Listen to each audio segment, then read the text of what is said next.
ورسول الله معلم. السلام علیکم ورحمۃ اللہ وبرکاتہ. بسم اللہ الرحمن الرحیم. آج یہ ہمارا حقیقت نماز کے اوپر دوسرا سیشن ہے. اس سے پہلے ایک سیشن گزر چکا ہے جو حقیقت نماز پر، جو ہم نے نیت کے اوپر، جو نیت کس طرح کرنی ہے، اللہ کے سامنے حاضر ہونے کی کیفیت کس طرح کرنی ہے، وہ اس میں ہم نے ایکسپلین کیا تھا. اگر کسی نے وہ نہیں دیکھا تو آپ سے گزارش ہے کہ سب سے پہلے وہ سیشن دیکھیں، پھر اس سیشن کو دیکھیں تو آپ کو اور اچھی طریقے سے ایکسپلین اور اچھی طریقے سے سمجھ میں آئے گا. اور تمام تعریف اللہ کے لیے جس نے ہمیں اس پرفتن دور میں اللہ کے دین کی باتیں سمجھنے اور سوچنے اور دوسروں تک پہنچانے کا ایک موقع عطا فرمایا. تو میں آپ سے گزارش کرتا ہوں جو بھی سنیں اس پر غور سے سنیں اور اس پر عمل کی نیت سے سنیں اور دوسروں کو پہنچانے کی نیت سے سنیں. تو آئیے اب ہم شروع کرتے ہیں. تو میں شروع کرنے سے، اس سیشن کو شروع کرنے سے پہلے میں آپ کو دو آیتیں دکھانا چاہتا ہوں جو اسکرین کے اوپر آپ کے جو نظر آ رہی ہے. یہ سورہ نساء کی آیت ہے، سورہ نمبر 4 آیت نمبر 43. یا ایھا الذین آمنوا لا تقربوا الصلاۃ وانتم سکارى حتی تعلموا ما تقولون. اے ایمان والو، جب تم نشے کی حالت میں ہو تو اس وقت تک نماز کے قریب بھی نہ جانا جب تک تم جو کچھ کہہ رہے ہو اسے سمجھ نہ لگو. تو اس آیت میں یہ کہا گیا ہے کہ جب شراب کی، یہ اس وقت کی آیت ہے جب صحابہ کا تربیتی دور چل رہا تھا. ابھی شراب حرام ہونے کی آیت نہیں اتری تھی کہ بالکل اب حرام ہے، نہیں پینا. یہ تو اس وقت کی آیت ہے. تو اس وقت اللہ کا یہ پیغام، جب تم شراب کی حالت میں، جب شراب نشے کی حالت میں ہو تو نماز کے قریب بھی مت آنا. تو بے شک اس حالت میں آج بھی اس آیت کی امپورٹنٹ ہے کہ کوئی شخص شراب پی لے، کوئی نشے کی حالت میں ہو تو اسے بھی یہ حکم، آج بھی وہ آیت کا حکم ہے کہ جب تک اس کا نشے کی حالت نہ اترے تو نماز کے قریب نہ جائے. یہ کس لیے اللہ کہہ رہا ہے؟ آئیے آگے دیکھیں. اے ایمان والوں، جب تم نشے کی حالت میں ہو، یا ایھا الذین آمنوا تقربوا الصلاۃ. اے ایمان والوں، جب تم نشے کی حالت میں ہو تو اس وقت تک نماز کے قریب بھی نہ جانا جب تک تم جو کچھ کہہ رہے ہو اسے سمجھ نہ لگو. اس لفظ پر غور کیا، جب تک تم جو کہہ رہے ہو اسے سمجھ نہ لگو. تو اس سے یہ بات ثابت ہوتی ہے کہ نماز میں جب جاتے ہیں تو جو کچھ ہم کہہ رہے ہیں وہ سمجھنا فرض ہے، لازمی ہے اور ضروری ہے.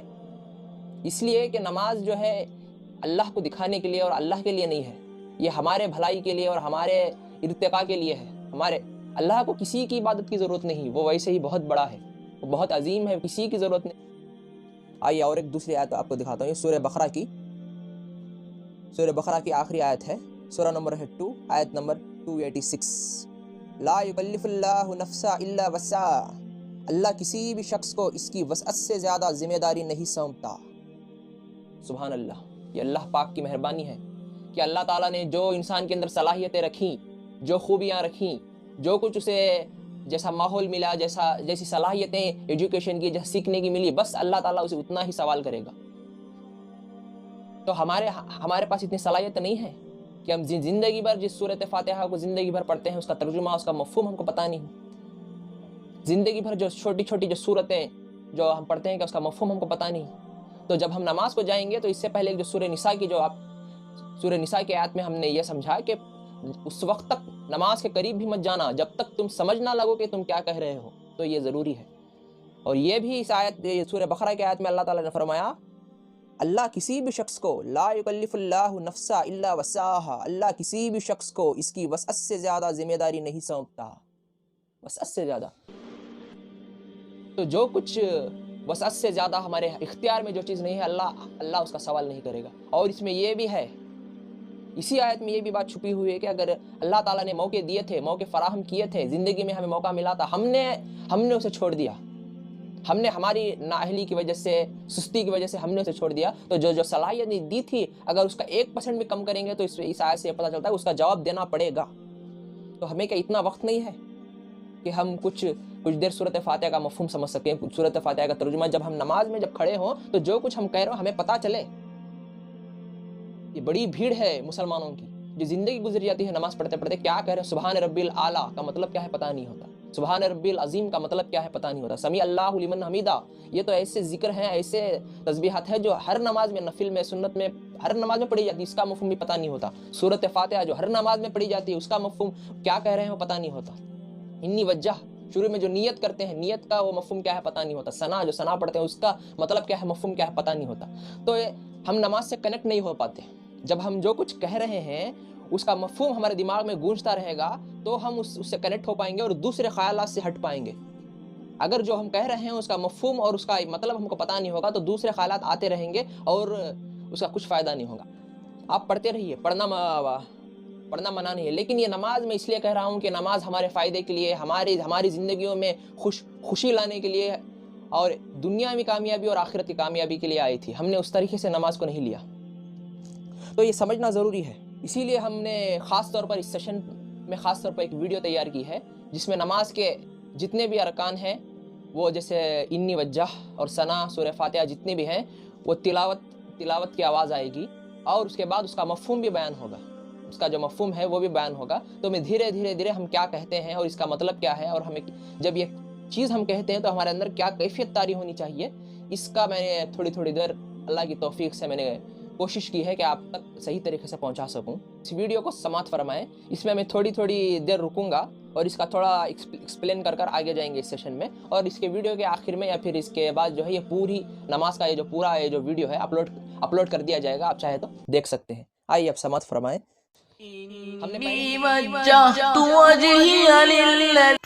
میں نے تو پوری طرح یکسو ہو کر ہر خیال ہر جگہ سے ہٹ کر اپنا رخ اس اللہ کی طرف کر لیا ہے۔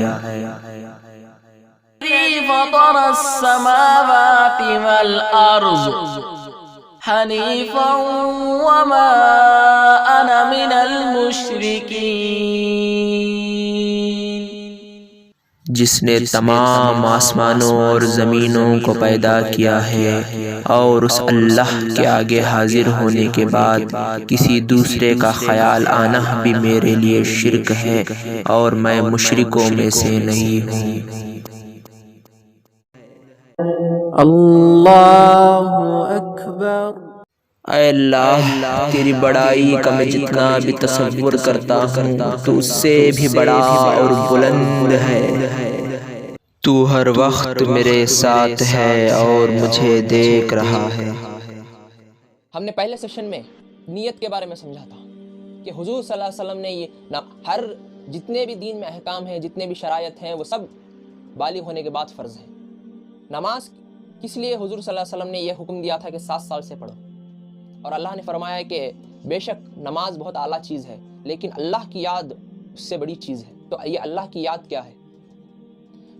کانشیس مائنڈ اور سب کانشیس مائنڈ کس طرح ہماری باڈی میں ورک کرتا ہے، یہ سب جو ٹاپک ہے ہم نے اس پہلے سیشن میں کور کیا تھا۔ آپ اسے غور سے سنیں تو یہ سیشن آپ کو اور اچھی طریقے سے سمجھ میں آئے گا۔ سنا، اس نیت کو کرنے کے بعد انی وجہت وجیہا، اے اللہ میں تمام جہانوں سے، خیالات سے، ہر جگہ سے ہٹ کر بس اب تیرے سامنے حاضر ہو گیا۔ انی وجہت وجیہا للذی فطر السماوات والارض، کس کے سامنے؟ اس رب کے سامنے جو تمام زمین و آسمان کو پیدا کرنے والا ہے۔ یہ ہم نے ایک ویڈیو بھی دکھائی تھی آپ کو پہلے سیشن میں کہ کتنی آسمان اور کی زمین کتنی بڑی ہے۔ تو اس تصور کو اپنے دماغ میں لائیں اور یہ سوچیں کہ میں اس اللہ کے سامنے کھڑا، اب حاضر ہو گیا ہوں، میں اللہ کے سامنے کھڑا ہوں، اب حاضر ہو گیا ہوں میں اس اللہ کے سامنے جس نے تمام زمین و آسمان کو پیدا کیا ہے، وہ اتنے بڑے زمین و آسمان کو چلا رہا ہے۔ اس رب کے سامنے میری کیا حیثیت ہے؟ اس رب کے سامنے اس کیفیت کو لانے سے آپ کے اندر عاجزی پیدا ہوگی، ان کی ساری عاجزی پیدا ہوگی کہ اس رب کے سامنے میں کھڑا ہوں۔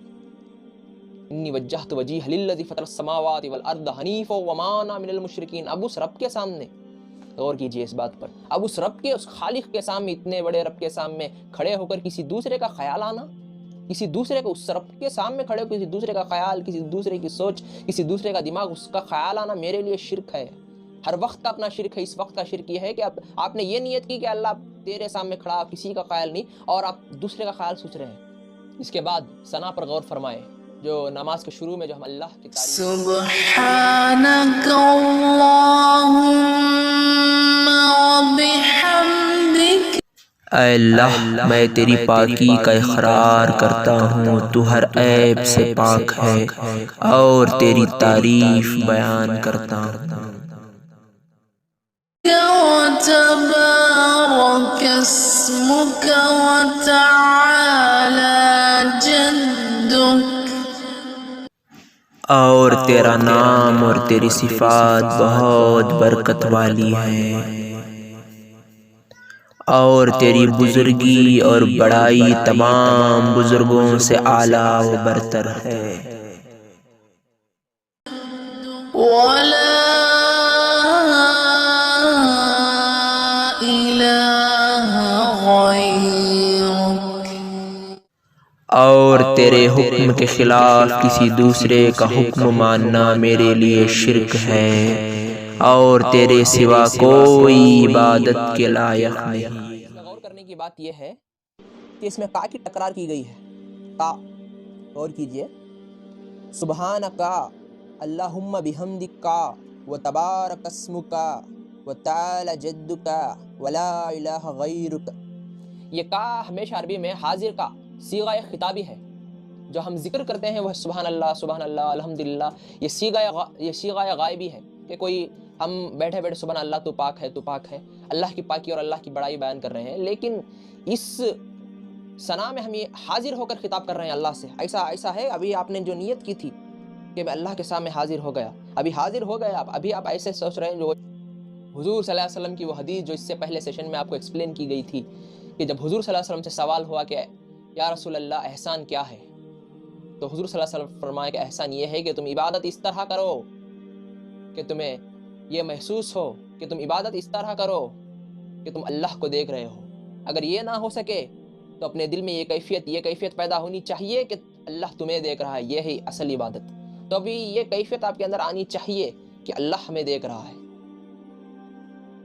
تو اس کیفیت کے ساتھ یہ پڑھنا ہے ثنا سبحانکا، سبحانکا، اے اللہ ہم تیری پاکی کا اقرار کرتے ہیں۔ تیری کا کی تکرار، یہ حاضری سی کا ایک دم ایک اللہ کے آگے کھڑ کر اس کی تعریف محسوس ہونا چاہیے کہ ہم اللہ کے آگے کھڑ رہے ہیں۔ تو دیکھیے آپ کو کتنا مزہ آتا ہے۔ دیکھیے اذان، اسی کیفیت کو اللہ سے ملنے کی، اللہ سے ملاقات کی، اسی کیفیت کو علامہ اقبال اپنے شعر میں فرماتے ہیں، ایک اشعار میں فرماتے ہیں، اذان ازل سے تیرے عشق کا ترانہ بنی، نماز تجھے دیکھنے کا ایک بہانہ بنی۔ سبحان اللہ۔ تو یہ کیفیت ہونی چاہیے کہ میں اللہ کو دیکھ رہا ہوں، اللہ میرے آگے ہے، اللہ میرے سامنے ہے، اور میں اس کی تعریف بیان کر رہا ہوں۔ اس کیفیت کے ساتھ آپ کو ثنا پڑھنی ہے۔ اس کیفیت کے ساتھ اس کا مفہوم اور اس کا ترجمہ آپ کے دماغ میں جب آپ عربی میں یہ لفظ کہیں تو گونجنا چاہیے کہ میں یہ کہہ رہا ہوں، اے اللہ میں تجھے کہہ رہا ہوں۔ یہ اس کیفیت کو محسوس کرنے میں کتنا مزہ ہے۔ علامہ اقبال اپنے اشعار میں فرماتے ہیں، اذان ازل سے تیرے عشق کا ترانہ بنی، نماز اس کے نظارے کا ایک بہانہ بنی، ادائے دید سراپا نیاز تھی تیری، کسی کو دیکھتے رہنا نماز تھی تیری۔ سبحان اللہ۔ بندے اور اللہ کا محبت کا اتنا بڑا تعلق کہ علامہ اقبال اپنے اشعار میں فرمائے، اذان ازل سے، جب بھی اذان ہوتی ہے، اذان ازل سے تیرے عشق کا ترانہ بنی، نماز اس کے نظارے کا ایک بہانہ بنی۔ اللہ سے ملنے کا، اللہ سے بات کرنے کا، اللہ کے سامنے گڑ گڑانے کا ایک بہانہ بنی نماز۔ یہی کیفیت تھی صحابہ کرام کی، جو علی رضی اللہ تعالیٰ عنہ فرمایا کرتے تھے کہ جب بھی میرا یہ دل یہ کرتا ہے کہ میں اللہ سے بات کروں تو میں نماز پڑھنا شروع کر دیتا ہوں، اور جب میرا دل یہ کرتا ہے کہ اللہ مجھ سے بات کرے تو میں قرآن پڑھتا ہوں۔ یہ کیفیت تھی صحابہ کی۔ تو اسی کیفیت کو علامہ اقبال فرما رہے ہیں، ادائے دید سراپا نیاز تھی تیری، کسی کو دیکھتے رہنا۔ سبحان اللہ۔ اس اللہ کو تکتے رہنا، اس معبود کو جس نے مجھے پیدا کیا، جو مجھے پال رہا ہے، اس اللہ کو دیکھتے رہنا، اس اللہ کو تکتے رہنا، اور اس کی تعریف اور حمد و ثنا بیان کرتے رہنا۔ ادائے دید سراپا نیاز تھی تیری، کسی کو دیکھتے رہنا نماز تھی تیری، نماز اس کے نظارے کا ایک بہانہ بنی۔ سبحان اللہ۔ آئیے اب آگے چلتے ہیں۔ اعوذ باللہ من الشیطان الرجیم میں اللہ کی پناہ لیتا ہوں شیطان مردود سے جو برے خیالات سے مجھے گمراہ کرتا ہے، اور ان لوگوں سے بھی جو شیطان کی طرف مجھے برائی کی طرف بلاتے ہیں۔ بسم اللہ الرحمن الرحیم۔ میں اس اللہ کے نام سے شروع کرتا ہوں جو اپنے نہ ماننے والوں کے لیے بھی بڑا مہربان اور اپنے ماننے والوں کے لیے نہایت رحم والا ہے۔ اعوذ باللہ من الشیطان الرجیم۔ اب اس اللہ کے آگے تعریف، اس اللہ کی ثنا اور اس کی حمد بیان کرنے کے بعد اس شیطان مردود سے، جو انسان کا، جو اللہ تعالیٰ نے فرمایا کہ یہ سراسر کھلا ہوا دشمن ہے، جو انسان کو گمراہ کرنے کے لیے خیالات کے ذریعے سے، برے خیالات، انسان کو دماغ میں برے خیالات ڈال کر اسے گمراہ کرنے کے لیے کوششیں کرتا ہے۔ اور وہ لوگ بھی جو شیطانی فطرت کے ہوتے ہیں اور انسانوں کو گمراہ کرتے ہیں اور غلط چیزوں پر، غلط طریقوں پر لے جانے کی کوشش کرتے ہیں، ان سب سے اے اللہ میں پناہ مانگتا ہوں۔ اور اس کے بعد بسم اللہ الرحمن الرحیم، اور ان سب سے پناہ مانگ، ان سب لوگوں جو مجھے برائی کی طرف بلاتے ہیں، ان سب سے ہٹ کر، اور یہ ابلیس، یہ شیطان جو مجھے برائی کی دعوت دیتا ہے، خیالات کے ذریعے سے برے خیالات ڈالتا ہے، ان سب سے اللہ میں ہٹ کر میں اب تیری پناہ میں آتا ہوں۔ کیوں؟ بسم اللہ، میں اس رب کی پناہ میں آتا ہوں، اس رب کے نام سے شروع کرتا ہوں، الرحمن الرحیم، جو بڑا مہربان اور نہایت رحم والا ہے، بڑا مہربان، کہ اس کے نام ماننے والے ہزاروں لاکھوں انسان ہیں، لیکن پھر بھی ان کو ان کا رزق پہنچا رہا ہے، بس اس دنیا میں۔ اور غور کریں، یہ امتحان کی دنیا ہے، اسی لیے یہاں پر سب کو، یہ ایسا ہی ہے کہ اگر کوئی ایگزام میں اگر کوئی بیٹھے، 100 لوگ بیٹھے ہیں تو سب کو برابر کا پیپر دیا جائے گا، وقت دیا جائے گا، سب کو برابر دیا جائے گا، لیکن رزلٹ کے بعد ان سب کو ایک جیسا رزلٹ کے بعد ان کو جو ہے ایک جیسا ماحول نہیں مل پائے گا۔ جو فیل ہو گئے ان کو نکال دیا جائے گا، جو پاس ہوئے وہی آگے جائیں گے۔ تو اس امتحان کی جگہ میں ہر کسی کو، اس کے ماننے والے، اس کے نام ماننے والے، ہر کسی کو ان کا رزق دیتا ہے، بڑا مہربان اور نہایت رحم کرنے والا ہے۔ اور اللہ تعالیٰ نے ایسا قانون بنایا کہ اس کی مان کر جو چلے گا وہ آگے بڑھے گا۔ تو اس کے بعد بسم اللہ الرحمن الرحیم، اس رب کے نام سے شروع کرتا ہوں جو بڑا مہربان، اپنے نام ماننے کے لیے نہایت رحم کرنے والا، اپنے ماننے والوں کے لیے اتنا بڑا رب ہے، اس رب کے نام سے شروع۔ اس کے بعد سورۃ فاتحہ شروع کی، اس کے بعد ہم سورۃ فاتحہ شروع کرتے ہیں، اللہ سے دعا مانگتے ہیں۔ تو غور کریں، اس ویڈیو کو سماعت فرمائیں کہ کیا مفہوم ہے۔ جب ہم کھڑتے ہیں تو یہ مفہوم گونجنا چاہیے۔ یہ 5 سے 10 بار سنیں آپ، 5 سے 10 بار، 15 بار، جتنی بار آپ سنیں گے اتنا آپ کے ذہن میں، مائنڈ میں جو ہے، یہ کانشیس مائنڈ سے سب کانشیس مائنڈ میں سب کچھ انسٹال ہونا شروع ہو جائے گا۔ تو اس کے بعد آپ کو اس مفہوم کو سوچنا اور سمجھنا نہیں پڑے گا۔ جب بھی آپ کہیں گے الحمدللہ رب العالمین، یہ مفہوم آپ کے ذہن میں گونجتا رہے گا۔ تو کیا کیفیت ہوتی ہے نماز کی، آپ سوچ بھی نہیں سکتے۔ تو غور کریں۔ الحمدللہ رب العالمین۔ ہر قسم کی تعریف اے اللہ تیرے لیے ہے کہ تو تمام جہانوں کو پالنے والا اور اپنے ماننے والے اور نہ ماننے والوں تک بھی رزق پہنچانے والا ہے۔ الرحمن الرحیم۔ اے اللہ تو بڑا مہربان ہے اپنے نہ ماننے والوں کے لیے صرف اس دنیا میں، اور نہایت رحم والا ہے اپنے ماننے والوں کے لیے اس دنیا میں بھی اور اس کے آنے والی زندگی میں بھی۔ مالک یوم الدین۔ اے اللہ نیک اعمال کا ارادہ اور کوشش میرے اختیار میں ہے، اور نتیجہ اور انجام تیرے اختیار میں۔ بے شک تو ہر انسان کو اس کے ہر اعمال کا نتیجہ اس دنیا میں بھی دے رہا ہے، اور اس کے بعد کی آنے والی حقیقی دنیا میں ہر انسان کو اس کے اچھے اعمال کا بدلہ اور ہر انسان کو اس کا برے اعمال کا بدلہ تو ہی دے گا۔ تو ہی حقیقت میں انصاف کے دن کا، بدلے کے دن کا، روز جزا کے دن کا مالک ہے۔ ایاک نعبد و ایاک نستعین۔ اے اللہ جو تو نے قرآن میں حکم دیے ہیں اس کے خلاف میں کسی کا حکم نہیں مانتا، اور تیری ہی عبادت کرتا ہوں، اور تیرا حکم میرے لیے آخری حکم ہے۔ إياك نعبد وإياك نستعين اور دنیاوی کامیابی اور آخرت کی کامیابی کے لیے میں صرف اور صرف تجھ ہی سے مدد مانگتا ہوں۔ اهدنا الصراط المستقيم۔ اے اللہ میں ہر وقت ہر لمحہ تیرا محتاج ہوں، دنیاوی پریشانی اور آخرت کی پریشانی کے حل کے لیے مجھے سیدھا راستہ بتا۔ صراط الذين أنعمت عليهم، ان لوگوں کے راستے پر چلا جو ہم سے پہلے اس دنیا میں تھے، جو تیرے حکم پر عمل کر کر اس دنیا میں کامیاب ہوئے اور آخرت کی زندگی میں بھی تیرے حکم پر عمل کر کر کامیاب ہوئے اور تیری انعام کے حقدار ہوئے۔ غير المغضوب عليهم ولا الضالين۔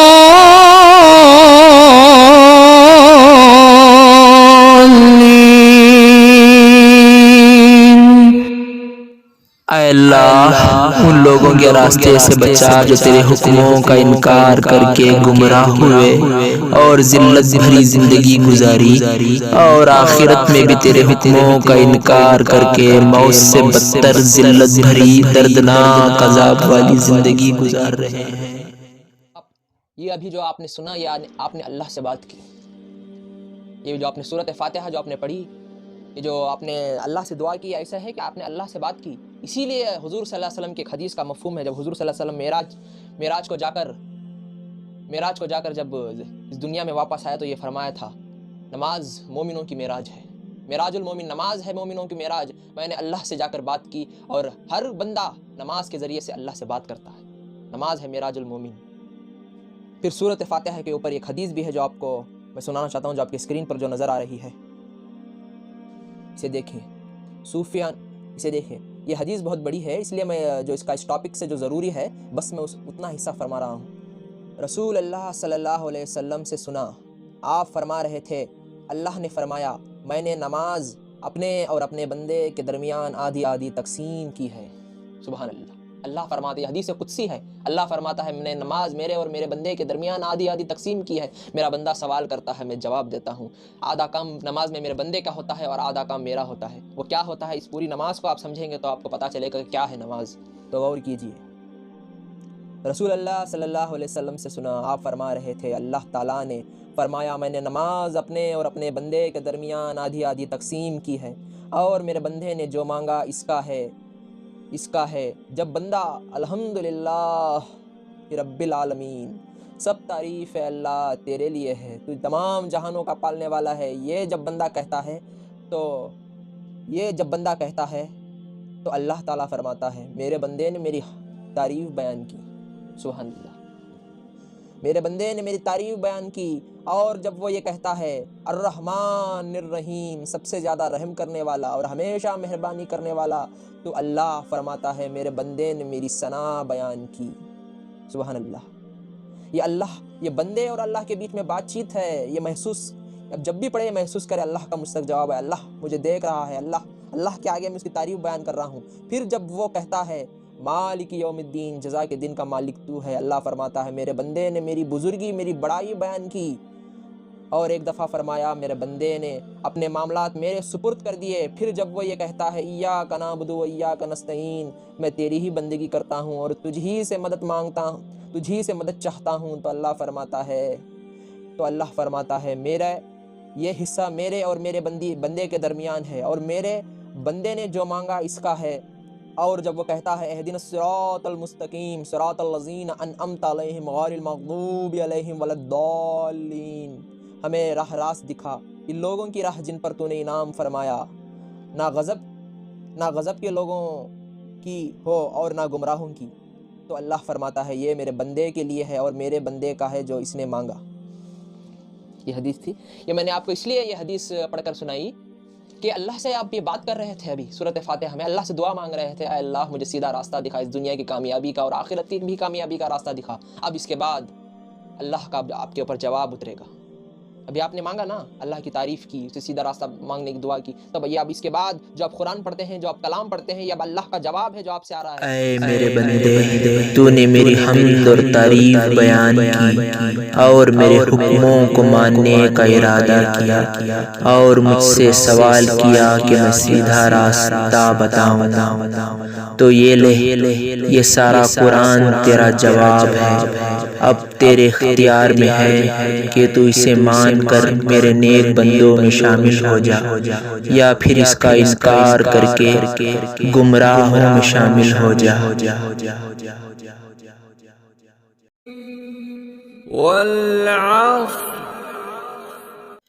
اے میرے بندے، مجھے قسم ہے زمانے کی اور تجھ سے پہلے کا سارا وقت گواہ ہے اس بات کا۔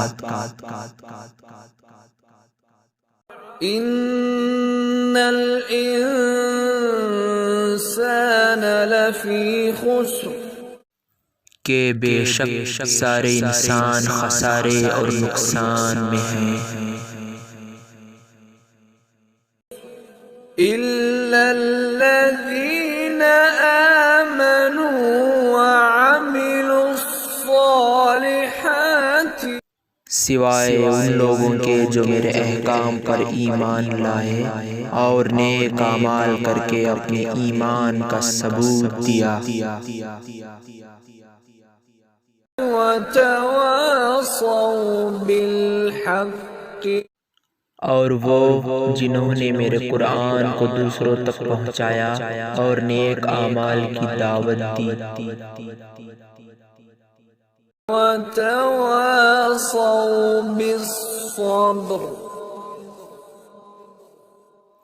اور اللہ کے راستے میں جتنی بھی آزمائشیں آئیں ہمیشہ ڈٹ کر کھڑے رہے اور ایک دوسرے کو صبر کی نصیحت کرتے رہے۔ صرف یہی لوگ کامیاب ہیں۔ جب آپ سورۃ فاتحہ پڑھیں، اس کے بعد جب آپ کلام پڑھتے ہیں، ایسا سمجھے کہ یہ اللہ کی طرف سے آواز آ رہی ہے، اور آپ ہر جگہ سے ہٹ کٹ کر، اسے انگلش میں ٹرانس کہتے ہیں، ٹرانس کی کیفیت، یہ ہمارے ساتھ جو ہے جب ہمیں رہتے ہیں تو ہمارے ساتھ بھی ہوتا ہے کہ کسی چیز پر اتنا فوکس کر لیا، کسی چیز میں اتنا فوکس ہو گیا کہ باہر کا خیال ہی نہیں رہا، تو اس سے ٹرانس کہتے ہیں۔ اور سیلف ہپنوٹزم بھی اسے کہا جاتا ہے کہ اپنے آپ کو ہر چیز سے ہٹ کٹ کر ایک دم ہپنوٹائز کی کیفیت میں لا لیے، اور وہ جو آگے جو کہہ رہا ہے بس اس پر دھیان ہو۔ اور آٹو سجیشن بھی اسے کہا جاتا ہے کہ آپ وہ جو کلام آ رہا ہے وہ سجیشن اپنے آپ کو دینا۔ اس طرح آپ دیتے رہیں گے تو کیا ہوگا کہ پورا کا پورا قرآن جو جتنا بھی روز بھی جتنا پڑھتے ہیں وہ دھیرے دھیرے دھیرے آپ کے اندر سماتا جائے گا اور آپ کی زندگی قرآن بن جائے گی۔ تو ایک حدیث بھی ہے جو عائشہ رضی اللہ تعالیٰ عنہ سے روایت ہے کہ جب عائشہ رضی اللہ تعالیٰ عنہ کو کہا گیا، اے امی عائشہ، رسول اللہ صلی اللہ علیہ وسلم کی زندگی کیسی تھی، تو انہوں نے فرمایا، کیا تم نے قرآن نہیں پڑھا؟ کیا تم نے قرآن نہیں پڑھا؟ قرآن ہی تو تھے، بس فرق اتنا تھا کہ وہ رکھا ہوا قرآن ہے، چلتا پھرتا قرآن ہے۔ تو اسی کیفیت کو کہ اتنا قرآن جو ہے اپنے جسم میں، حضور صلی اللہ علیہ وسلم نے اس کی تعلیمات کو اتنا اپنے جسم میں ڈھال لیا کہ بس قرآن میں اس میں فرق ہی نہیں رہا کہ چلتا پھرتا قرآن ہے، یہ فرمایا تھا عائشہ رضی اللہ تعالیٰ عنہ نے ایک حدیث میں۔ اور ایک قرآن کی ایک آیت بھی ہے جو سورہ نمبر 6 آیت نمبر 122، ذرا بتاؤ کہ جو شخص مردہ ہو پھر ہم نے اسے زندگی دی۔ غور کیجئے اس آیت پر، قرآن جب انسان کی زندگی میں آتا تو وہ ہے اصل زندگی۔ ذرا بتاؤ کہ جو شخص مردہ ہو پھر ہم نے اسے زندگی دی ہو اور اس کو ایک روشنی مہیا کر دی۔ سبحان اللہ، یہ قرآن کو کہا جا رہا ہے، اور اسے ایک روشنی مہیا کر دی ہو جس کے سہارے وہ لوگوں کے درمیان چلتا پھرتا ہو۔ کیا وہ اس شخص کی طرح ہو سکتا ہے جس کا حال یہ ہو کہ وہ اندھیروں میں گھرا ہوا ہو جن سے کبھی نکل نہ پائے؟ اسی طرح سبحان اللہ۔ تو خود کو ٹرانس کی کیفیت میں لے جا کر، خود کو سیلف ہپنوٹائز کر کہ ہر جگہ سے ہٹ کٹ کر بس اب دھیان جو ہے اس کلام کے اوپر، جو امام جو پڑھ رہا ہے، جب ہم نماز پڑھیں تو جب ہم اکیلے جب پڑھ رہے ہیں تو اسی کے اوپر، اس کلام کے اوپر دھیان، اور دھیرے دھیرے کیا ہوگا، اسی وہ جو کلام ہے اسی طرح ہم زندگی بھر، ہماری وہ زندگی جو ہے اس کلام کے مطابق ڈھلتے جائے گی۔ اے میرے بندے، تو نے میری حمد اور تعریف بیان کی اور میرے حکموں کو ماننے کا ارادہ کیا اور مجھ سے سوال کیا کہ میں سیدھا راستہ بتاؤں، تو یہ لے، یہ سارا قرآن تیرا جواب ہے۔ اب تیرے اختیار میں ہے کہ تو اسے مان کر میرے نیک بندوں میں شامل ہو جا، یا پھر اس کا انکار کر کے گمراہوں میں شامل ہو جا۔ إِنَّا أَعْطَيْنَاكَ الْكَوْثَرَ۔ اے میرے بندے، اپنی زندگی پر غور کر کہ بے شک میں نے تجھے بہت صلاحیتیں اور نعمتیں عطا کی۔ كوثر فصل لربك وانحر۔ بس تو اپنے رب کی یاد کے لیے نماز قائم کر اور میری دی ہوئی صلاحیتوں اور نعمتوں کو میرے حکم کے مطابق صلاح کے نظام میں لگا تاکہ غریبوں کو ان کا حق ملے، اور اس راستے میں جو چیز بھی آئے اس کی قربانی کر اور میرے قریب ہو جا۔ إِنَّ شَانِئَكَ هُوَ الْأَبْتَرُ۔ اور اللہ کے راستے میں جد و جہد اور کوشش کرتا رہ۔ تیرے راستے میں رکاوٹ ڈالنے والا تیرے دشمن کا ایک وقت آئے گا کہ اس کا نام و نشان بھی باقی نہیں رہے گا اور تیرا نام ہمیشہ بلند رہے گا۔ اللہ کی تعریف کی، اسے سیدھا راستہ مانگنے کی دعا کی۔ تو بھیا اب اس کے بعد جو آپ قرآن پڑھتے ہیں، جو آپ کلام پڑھتے ہیں، یہ اب اللہ کا جواب ہے جو آپ سے آ رہا ہے۔ اسی کیفیت کو علامہ اقبال اپنے اشعار کے انداز میں فرماتے تھے، افلاک سے آتا ہے نالوں کا جواب آخر، کرتے ہیں خطاب آخر، اٹھتے ہیں حجاب آخر۔ سبحان اللہ۔ علامہ اقبال اس کیفیت کو اس طرح فرما رہے ہیں، جب بندہ اللہ کے سامنے یہ حاضر ہو کر یہ کیفیت سے کھڑا ہو کر جب دعا مانگتا ہے تو اللہ کا بھی جواب آتا ہے۔ افلاک سے آتا ہے نالوں کا جواب آخر، کرتے ہیں خطاب آخر، اٹھتے ہیں حجاب آخر۔ جب یہ بندہ جب اللہ کے آگے کھڑا ہو کر جب اس سے دعا مانگتا ہے تو اللہ بھی پردے ہٹاتا ہے اور کہتا، اور یہ کیفیت طاری ہوتی ہے اور یہ آتا ہے، افلاک سے آتا ہے نالوں کا جواب آخر، کرتے ہیں خطاب آخر، اٹھتے ہیں حجاب آخر۔ اب اس کے بعد اللہ کا جواب آ رہا ہے۔ آپ کو اس طرح محسوس کرنا ہوگا کہ آپ نے ابھی جو سورۃ فاتحہ میں جو اللہ سے مانگا ہے، اللہ مجھے سیدھا راستہ دکھا بھی، محسوس کر رہا ہے اللہ کا جواب آ رہا ہے آپ کی طرف۔ اور اس سورہ بقرہ کی آیت میں اللہ تعالیٰ فرماتا ہے، جو آپ کی اسکرین پر جو نظر آ رہی ہے، سورہ بقرہ آیت نمبر 186، وَإِذَا سَأَلَكَ عِبَادِي أَنِّي فَإِنِّي قَرِيبٌ۔ اور جب آپ سے میرے بندے میرے بارے میں پوچھیں تو آپ فرما دیجئے میں تو یقیناً ان سے بہت ہی قریب ہوں۔ پکارنے والا جب پکارتا ہے تو میں اس کی پکار کو سنتا ہوں اور اس کو جواب بھی دیتا ہوں۔ سبحان اللہ۔ اللہ اس آیت میں فرما رہا ہے کہ میرے بندے جب آپ سے یہ کہیں کہ میں کہاں ہوں تو آپ ان سے فرما دیجئے کہ بے شک میں قریب ہوں۔ اور ہر پکارنے والے کا، جو بھی ابھی جو آپ نے دعا کی، آپ نے اللہ کو پکارا، یہ جو آپ نے دعا کی آپ نے اللہ کو پکارا، میں ہر پکارنے والے کا جواب دیتا ہوں۔ یہ نہیں کہا کہ قبول کرتا ہوں، قبول نہیں، پکارنے والے کا میں جب اس نے اہدنا الصراط المستقیم صحیح راستہ مجھ سے مانگا تو میں اس کا جواب بھی دیتا ہوں کہ اے میرے بندے تو نے جو مجھ سے سیدھا راستہ مانگا، لے اس کا جواب۔ اب ہمیں کچھ کرنا ہوگا تو وہ دعا قبول ہوگی ہماری، ہمارے نہ کرنے سے اللہ سب کچھ نہیں کرے گا۔ یہ امتحان اسے ہی کہتے ہیں کہ اللہ کا جواب اب تمہیں کرنا ہے، تم جو کرو گے اللہ تعالیٰ تمہیں کامیابی عطا فرمائے، اگر تم نہیں کرو گے تو کامیابی نہیں ملے گی۔ اور جب آپ سے میرے بندے میرے بارے میں پوچھیں تو آپ فرما دیجئے میں تو یقیناً ان سے بہت ہی قریب ہوں۔ پکارنا والا جب پکارتا ہے تو میں اس کی پکار کو سنتا ہوں اور اس کو جواب بھی دیتا ہوں۔ سبحان اللہ۔ اللہ تعالیٰ اس شخص کو جواب بھی دیتا ہے۔ اس لیے اب ان پہ لازم ہے کہ میری آواز پر لبیک کہیں اور مجھی پر بھروسہ رکھیں، اس طرح شاید وہ سیدھے اور نیک راستے پر آ جائیں۔ اس آیت سے ہم کو، یہ سورہ بقرہ کی آیت سے ہم کو ہر پکارنے والے کا اللہ جواب دیتا ہے۔ تو کس طرح اللہ تعالیٰ جواب دے؟ قرآن تو اللہ تعالیٰ نے فرمایا کہ قرآن میں جواب ہے. یہ تمام جتنے بھی آپ کے قیامت تک اللہ تعالیٰ کو تو پتہ ہے مسائل کب کو سے اٹھیں گے، کب کیا ہوگا، اللہ تعالیٰ کو تو سب کچھ پتہ ہے. تو یہ قرآن کا یہ معجزہ ہے کہ اللہ تعالیٰ نے قیامت تک کے جتنے بھی جوابات ہیں اللہ تعالیٰ نے اس میں رکھ دیے. اسی لیے ابھی آپ نے جو سورۃ فاتحہ میں اللہ کو پکارا تو ابھی اللہ کا اب اس کے بعد اب قرآن کی ہم تلاوت کرتے ہیں. اس کا مقصد یہ تھا، یہی ہے جو اپنے اس پہلے سیشن میں نے حدیث بیان کی تھی کہ اس کا مقصد یہ تھا جو امت سے نکل گیا، جو امت سے غائب ہو گیا.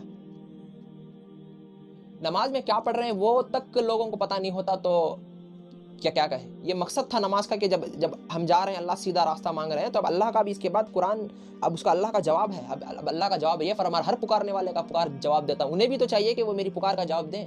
انہیں بھی تو چاہیے کہ میں نے ان کو سیدھا راستہ دکھایا تو انہیں بھی تو چاہیے کہ اب اس راستے پر چلیں تاکہ کامیاب ہو سکیں. آئیے اس کے بعد اور دوسرے اب ہمارے پر نزول ہمیں اس طرح پڑھنا ہے، اس طرح اس کے بعد جو ہے قرآن کی تلاوت جو ہے جو سورۃ فاتحہ پر کرتے ہیں اس طرح تلاوت کرنا کہ ہمارے اوپر نزول ہے، ہمارے اوپر اب اس کے بعد اللہ کا ہمارے دل پر ہمارے قلب پر نزول. اس کیفیت کو علامہ اقبال اپنے شعر میں اس طرح فرماتے ہیں: جب تک نہ ہو تیرے دل پہ نزول کتاب، گرا کشائی ہے نہ رازی نہ صاحب کشاف. ان تفسیروں سے ان سے کچھ نہیں ہوگا جب تک تو یہ محسوس نہ کرے کہ اللہ تجھے بات کر رہا ہے. ورنہ لوگ کہیں گے یہ تو پرانے واقعات ہیں، یہ ان کے واقعات ہیں، یہ تو اللہ ان سے فرما رہا ہے، یہ تو کافروں سے فرما رہا ہے، یہ تو منافقوں سے فرما رہا ہے. نہیں، اللہ تمہارے سے بات کر رہا ہے کہ یہ کرو. یہ ہمارے پر نزول ہے. اور یہ سورہ بقرہ کی آیت ہے جس میں اللہ تعالیٰ فرماتا ہے: قولوا آمنا باللہ وما انزل الینا. تم کہہ دو ہم اللہ پر ایمان لائے اور اس کتاب پر جو ہماری طرف نازل کی گئی. اس پر غور کیا، ہماری طرف نازل کی گئی. اور ایک صورت میں سورہ نمبر 3 آیت نمبر 84 میں اللہ تعالیٰ فرماتا ہے: قل آمنا باللہ وما انزل علینا. اس میں الینا تھا اس آیت میں، اس آیت میں اللہ تعالیٰ فرما رہا علینا. کہو ہم اللہ پر ایمان لائے. اللہ پر ایمان لائے مطلب اللہ نے جو کچھ قرآن میں فرمایا، جو کچھ ہم کو قانون دیا کامیابی کی، ان پر ہمارا پکا ایمان ہے کہ وہ یہی کامیابی کا راستہ ہے. کہو ہم اللہ پر ایمان لائے ہیں، جو کچھ ہم سب پر نازل کیا گیا اس آیت میں یہ کہا گیا تھا جو سورہ بقرہ کی ہے، تم کہہ دو ہم اللہ پر ایمان لائے اور اس کتاب پر جو ہماری طرف نازل کی گئی، ہماری طرف. اور ایک جو سورہ آل عمران کی اس میں ہم پر نازل کیا گیا. اور کیجیے یہ قرآن کا نزول ہمارے اوپر ہے. بے شک سب سے پہلا نزول حضور صلی اللہ علیہ وسلم. اس کانسیپٹ کو آپ کو سمجھنا پڑے گا. اگر نماز کو، اگر حقیقت نماز کے اس ٹاپک کو اگر سمجھنا ہے تو اس کانسیپٹ کو جتنا آپ غور سے سنیں گے، جتنا سمجھیں گے، اتنا آپ نماز سے اتنا کچھ صحیح راستہ اور ہدایت لے سکیں گے. کہ بے شک حضور صلی اللہ علیہ وسلم پر سب سے پہلے نزول جو ہے قرآن کا سب سے پہلا نزول حضور صلی اللہ علیہ وسلم پر تھا. وہ کیسا نزول ہوتا تھا؟ جب بھی کوئی پریشانی آتی تھی، کوئی تکلیف ہوتی تھی، جو بھی حالات ہوتے تھے تو اللہ کا کلام ان پر اترتا تھا. تو وہ مسائل کا حل جو ہے اس قرآن پر اس میں ہوتا تھا. اس کے ذریعے سے ہدایت اور رہنمائی لیتے اور حضور صلی اللہ علیہ وسلم جو ہے اس سے وہ اس وقت کے مسائل حل ہوتے تھے. تب یہ قرآن کا معجزہ ہے. یہ قرآن زندہ کلام ہے، وقت کے ساتھ یہ بڑھتا ہے. لفظ وہی، الفاظ وہی، لیکن اس کے معنوں کا نزول ہوتا ہے ہمارے اوپر. تو ابھی قرآن میں جو ہے جتنا بھی جو بھی نزول ہونا تھا وہ سب کچھ نزول ہو گیا، لیکن ابھی جو ہے معنوں کا نزول ہوگا ہمارے اوپر. کہ وہی آیت ہوگی، اسی میں ہمارے لیے سیدھا راستہ چھپا ہوا ہوگا. بس ہم کو ڈھونڈنا ہوگا، بس ہم کو کوشش کرنی ہوگی. اسی طرح اللہ تعالیٰ ایک سورت میں فرماتا ہے: لقد انزلنا. یہ دیکھیں، یہ سورہ نمبر 21 آیت نمبر 10 ہے. لقد انزلنا الیکم کتابا فیہ ذکرکم افلا تعقلون. ہم نے بے شک تم سب کی طرف ایک ایسی کتاب نازل فرمائی جس میں تم سب کا ذکر ہے، کیا تم عقل سے کام نہیں لیتے؟ اور کیا ساتھ میں اس میں اللہ فرمایا ہم نے بے شک تم پر ایک ایسی کتاب. اس سے پہلے ہم نے یہ سمجھا کہ ہمارے پر نزول ہے. بھی ہے سب سے پہلا نزول حضور صلی اللہ علیہ وسلم تھا، اس کے بعد ہمارے پر نزول ہے. اب اس کے بعد اس آیت میں اللہ تعالیٰ فرما رہا ہے بے شک ہم نے ایک ایسی کتاب نازل کی جس میں تمہارا ذکر ہے، تمہارے مسائل کا حل تمہارا ذکر ہے. اور ایک آیت میں جو آپ کے اسکرین میں جو سماعت فرمی، اس آیت میں فرماتا ہے، یہ سورہ 23 آیت نمبر 71 میں اللہ تعالیٰ اس آیت کا کوئی حصہ میں بیان کرتا ہوں. ہم نے ان کی نصیحت پہنچا دی ہے لیکن وہ اپنی ہی نصیحت سے منہ موڑنے والے ہیں.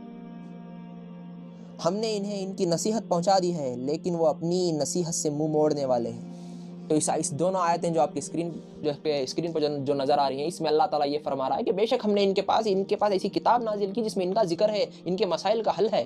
اور اس سے پہلے کہ جو آپ کے جو اسکرین پر جو نظر ہے، اس میں اللہ تعالیٰ نے اس پہ ہم نے یہ سمجھا کہ ہمارے اوپر نزول ہوا، ہمارے اوپر نزول.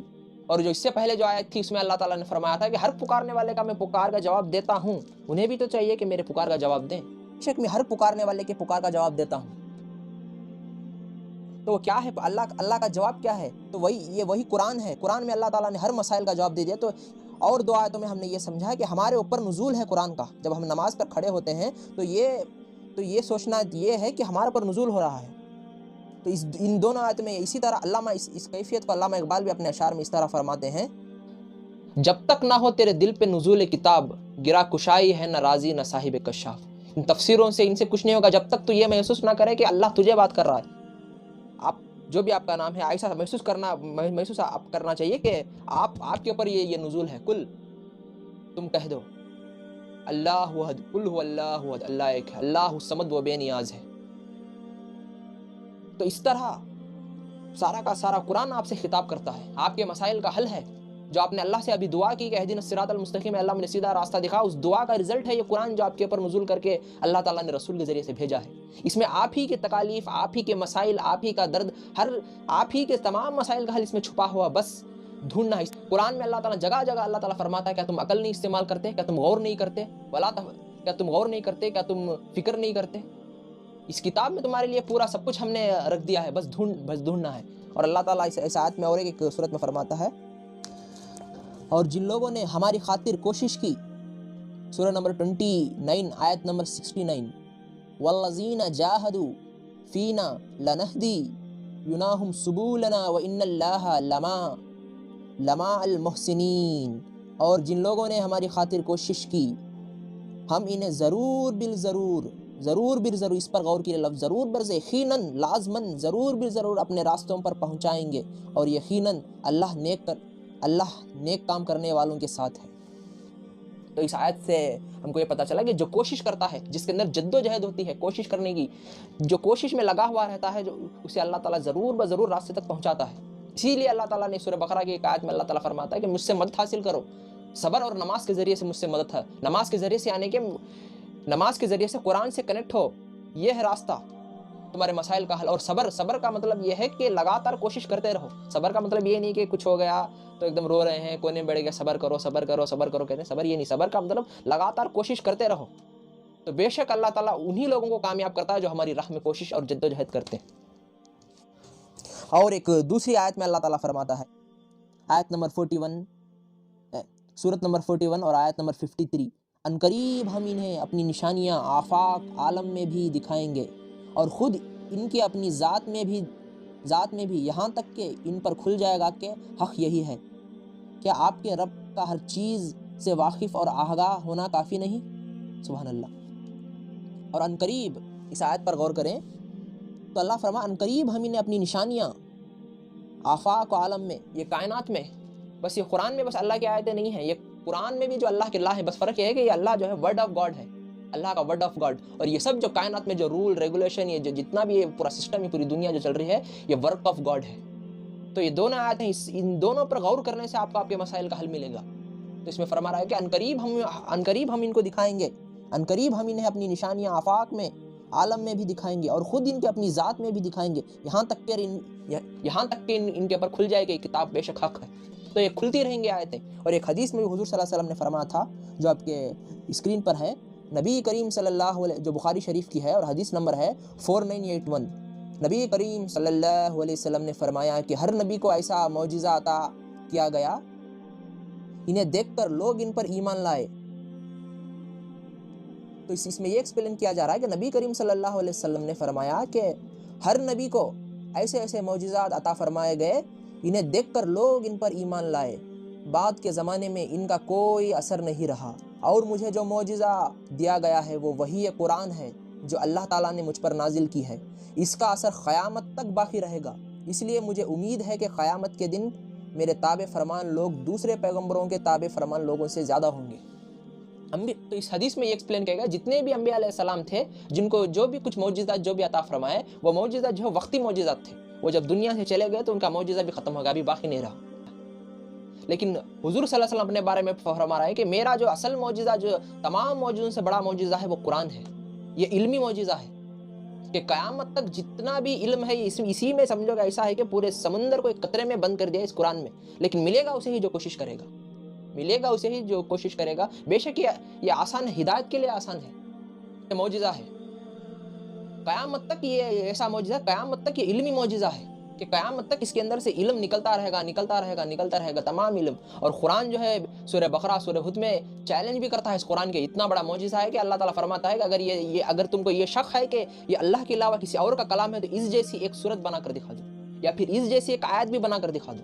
اور یہ بھی فرماتا ہے کہ تم ابھی نہیں، قیامت تک کے جتنے بھی انسان ہیں سب کو بلا کر لے آؤ، لیکن یاد رکھو ایک آیت بھی تم نہیں بنا سکتے. یہ چیلنج آج بھی ہے. قرآن ایک معجزہ ہے، میتھمیٹیکل طور پر معجزہ ہے، بایولوجیکل طور پر معجزہ ہے، سائنسی طور پر معجزہ ہے، کلام علمی طور پر جو بات کرتے ہیں لینگویج کے طور پر ایک معجزہ ہے. ابھی ہمارے پاس وقت نہیں ہے کہ کس طرح ہمیں اسے ایکسپلین کریں کہ میتھمیٹیکل طور پر کس طرح یہ معجزہ ہے. تو یہ قرآن جو ہے وقت کے ساتھ جو ہے جیسا جیسا وقت گزرتا ہے، یہ زندہ کلام ہے قرآن. تو جیسا جیسا وقت گزرتا رہتا ہے تو ویسے ویسے اسی آیت وہی ہوتی ہے، لیکن اس کے اندر سے مفہوم اور علم کا نزول ہمارے پر ہوتے رہتا ہے، اور ہمارے مسائل کا حل قرآن بھی بیان کرتا ہے. اور ایک حدیث میں حضور صلی اللہ علیہ وسلم اسی جو مفہوم بیان کیا، اسی کو ایک حدیث میں حضور صلی اللہ علیہ وسلم اس طرح فرماتے ہیں جو آپ کی اسکرین پر ہے، سماعت فرمائیں. یہ مشکات المصابیح کی حدیث ہے اور حدیث نمبر ہے 2138. حضرت حارث رحمۃ اللہ علیہ بیان کرتے ہیں، میں مسجد سے گزرا تو لوگ باتوں میں مشغول تھے. میں علی رضی اللہ تعالیٰ عنہ کے پاس گیا اور انہیں بتایا تو انہوں نے فرمایا، کیا انہوں نے ایسا کیا ہے؟ میں نے کہا جی ہاں. انہوں نے فرمایا، سن لو، بے شک میں نے رسول اللہ صلی اللہ علیہ وسلم کو فرماتے ہوئے سنا، سن لو، ان قریب فتنے پیدا ہوں گے. میں نے عرض کیا، اللہ کے رسول، ان سے بچنے کا کیا طریقہ ہے؟ سبحان اللہ. صحابہ کا ہمیشہ یہ طرز عمل تھا، جب بھی کوئی فتنے کا حضور صلی اللہ علیہ وسلم بیان کرتے تھے تو ہمیشہ بچنے کا طریقہ پوچھتے تھے. تو آپ صلی اللہ علیہ وسلم نے فرمایا، اللہ کی کتاب، سبحان اللہ، اللہ کی کتاب، اس میں سابقہ قوموں کے احوال اور مستقبل کی خبریں اور تمہارے مسائل کا حل ہے. وہ فیصلہ کن ہے، بے فائدہ نہیں. جس نے اعزار و تکبر سے اسے ترک کر دیا، اللہ نے اسے ہلاک کر ڈالا. جس نے اس کے علاوہ کسی اور چیز سے ہدایت تلاش کرنے کی کوشش کی تو اللہ نے اسے گمراہ کر دیا. وہ اللہ کی مضبوط رسی یعنی وسیلہ ہے، وہ ذکر حکیم ہے اور صراط مستقیم ہے. سبحان اللہ. جو آپ نے ابھی دعا مانگی تھی، اہدنا الصراط المستقیم، تو یہ قرآن ہے، صراط مستقیم. وہ ذکر حکیم ہے اور صراط مستقیم ہے. اس کی وجہ سے وہ ذکر حکیم ہے اور صراط مستقیم ہے، اور نہ علماء اس سے سیر ہوتے ہیں کثرت تکرار سے. وہ نہ پرانی ہوتی ہے اور نہ ہی اس کے عجائب ختم ہوتے ہیں. وہ ایسی کتاب ہے کہ جسے سن کر جن بے ساختہ پکار اٹھے کہ ہم نے عجیب قرآن سنا جو رشد و بھلائی کی طرف رہنمائی کرتا ہے، لہٰذا ہم اس پر ایمان لائے. جس نے اس کے حوالے سے کہا، اس نے سچ کہا. جس نے اس کے مطابق عمل کیا وہ اجر پا گیا. جس نے اس کے مطابق فیصلہ کیا اس نے عدل کیا، اور جس نے اس کی طرف بلایا وہ صراط مستقیم کی طرف ہدایت پا گیا. سبحان اللہ. ہم ڈریں اس کتاب کو بغیر سمجھے پڑھنے کے، اور اس وقت کو یاد کریں کہ اس قرآن کا حق ادا کیے بغیر ہم چلے گئے تو اس وقت کو یاد کریں جب رسول کہیں گے، وقال رسول یا ربی ان قوم اتخذوا هذا القرآن مہجورا. اور اس وقت رسول فرمائیں گے، اے میرے پالنے والے مالک، میری امت نے تو اس قرآن کو بالکل ہی چھوڑ کر ایک طرف رکھ دیا تھا. تو شفاعت تو دور کی بات، رسول جب اس قرآن کو، اس کلام کو اگر امت چھوڑ دے گی تو گواہی دیں گے کہ یہ وہی قوم ہے جس نے اس قرآن کو چھوڑ دیا تھا، بس رسم کے تحت ان کے رہ گیا تھا، اس سے ہدایت لینا بالکل چھوڑ دیا تھا. مستقیم. تو اس حدیث کا یہ ٹکڑا سنانا چاہتا تھا کہ یہ حدیث تمام، اس سے پتہ چلتا ہے کہ اس قرآن میں تمام مستقبل کے احوال، تمام تمہارے مسائل کا حل چھپا ہوا ہے، بس آپ کو ڈھونڈنا ہوگا. جس طرح اس صورت میں اللہ تعالیٰ فرمایا تھا کہ یقیناً جو ہماری راہ میں جد و جہد کرتے ہیں، جو ہماری راہ میں کوشش کرتے ہیں، ان کو یقیناً ہم جو ہے سیدھا راستہ دکھاتے ہیں. اور ہماری کائنات میں ہماری آیتیں بکھری ہوئی ہیں، اور اس قرآن میں بھی ہماری آیتیں بکھری ہوئی ہیں. جو بھی اس طرح کوشش کرتا ہے ہم اس کو سیدھا راستہ دکھاتے ہیں. اور اس سورہ بقرہ کی آیت میں یہی فرماتا، ہم ہر پکارنے والے کی پکار کا جواب دیتے ہیں. ان کو بھی تو چاہیے کہ میری پکار کا جواب دیں. تو یہ تھا اسے سمجھنے، اسے جتنا آپ سمجھیں گے اتنا نماز کے اور قریب اور اللہ کے اور قریب ہوتے جائیں گے۔ تو یہ زندہ کلام ہے اللہ تعالیٰ کا کہ وقت کے ساتھ جیسے جیسے وقت گزرتا ہے اسی طرح اس کے اندر سے علوم اور فنون نکلتے رہتے ہیں۔ بس آپ کو بھی زندہ ہونا پڑے گا۔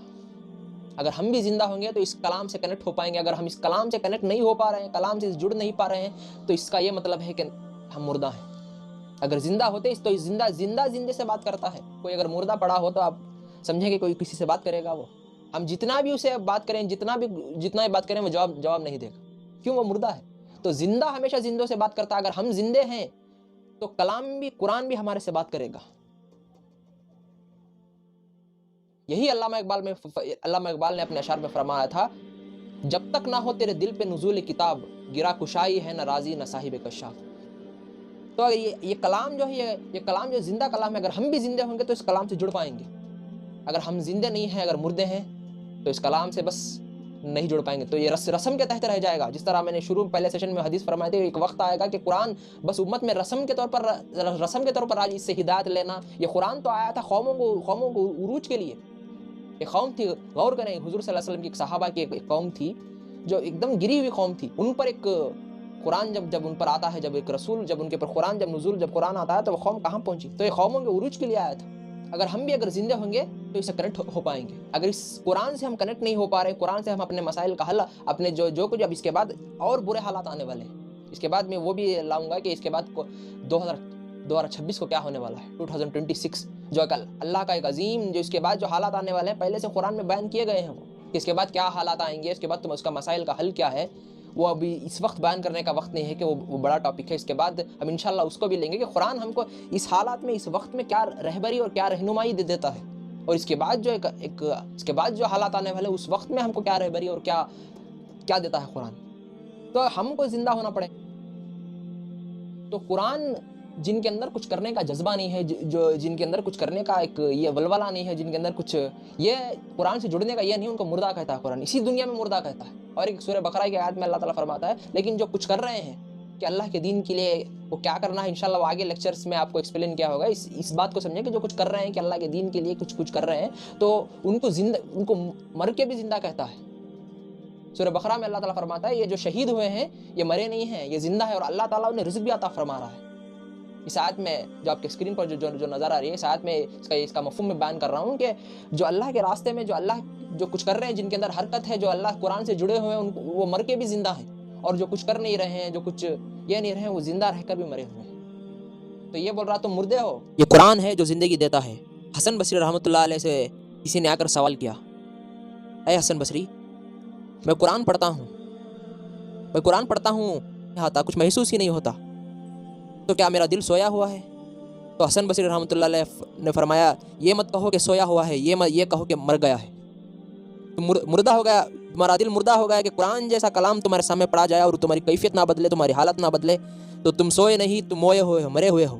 اسی کیفیت کو قرآن بھی بیان کرتا ہے سورہ یاسین میں آیت نمبر 69 میں۔ اور یہ تو بس ایک نصیحت کی بات ہے، اور ایسے ہی قرآن جو حقیقت کو کھول کھول کر بیان کرتا ہے تاکہ ہر اس شخص کو خبردار کرے جو زندہ ہو۔ سبحان اللہ۔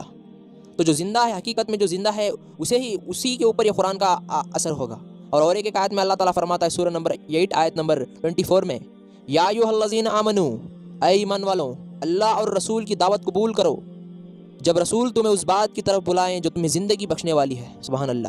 اصل میں تم مرے ہوئے ہو، اصل زندگی تو وہ ہے جو اس قرآن کو جب تم اپنے زندگی میں ڈھالو گے تو وہ اصل زندگی ہے۔ اور ایک آیت میں اس طرح اللہ تعالیٰ فرماتا ہے سورت نمبر 27 آیت نمبر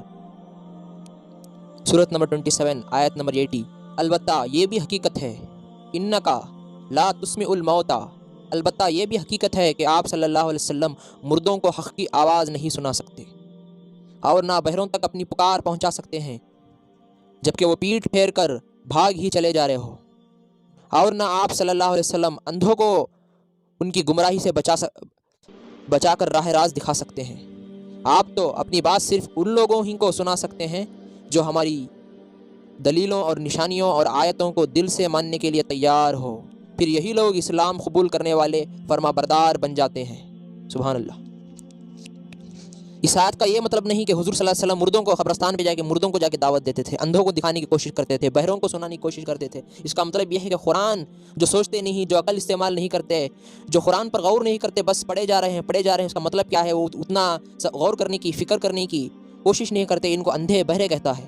اور ایک آیت میں اس طرح فرماتا ہے، سورہ نمبر 17 آیت نمبر 72، اور جو اس دنیا میں اندھا بنا رہا، ومن کانا فی ہذہ، اور جو اس دنیا میں اندھا بنا رہا وہ آخرت میں بھی اندھا، زیادہ گمراہ اور بالکل ناکام و نامراد ہوگا۔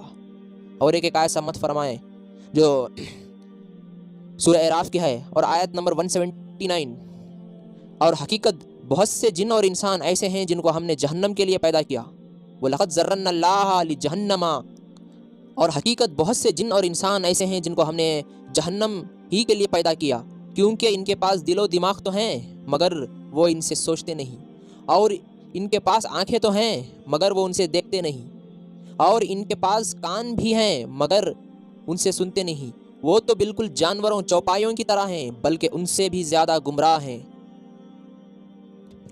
یہ وہ ہیں جو بالکل مدہوش اور غفلت میں ڈوبے ہوئے ہیں، جو قرآن کو اپنی زندگی میں نہیں اتارتے، ان کو مردے اس طرح قرآن کی خطاب کرتا ہے۔ یہ کس طرح، اب جو اتار نہیں رہے وہ تو زندے ہیں، تو اس کا مطلب کیا ہے؟ اس کا مطلب یہ ہے کہ ہماری باڈی کے اندر جو ہماری باڈی کو جو چلا رہا ہے وہ ایک نفس ہے، ایک نفس، روح اور جسم، یہ تینوں کا میل ہے جو ایک انسان بنتا ہے۔ تو یہ اس کے بعد کی زندگی میں جو آگے جانے والا جو شخصیت ہے وہ ہمارا نفس ہے۔